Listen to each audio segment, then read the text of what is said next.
ಈ ಜನುಮವೇ ಆಹ ದೊರಕಿದೆ ರುಚಿ ಸವಿಯಲು.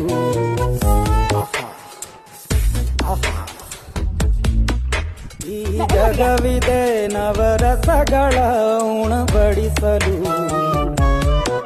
ಬಿಸಿ ಬಿಸಿ ಇದೆ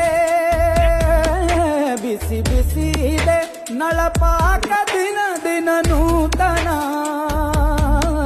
ಈ ಬಿಸಿಯುವಾರುವ ಮೊದಲೇ ಎಲ್ಲರ ಜೊತೆಯೇ ಮೆಲ್ಲುವ ಕಲೆಯ ಜೀವನ ಜನುಮವೇ.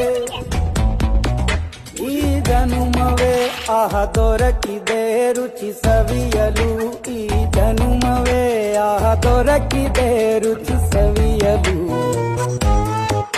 ಈ ಜಗವಿದೆ ನವರಸಗಳ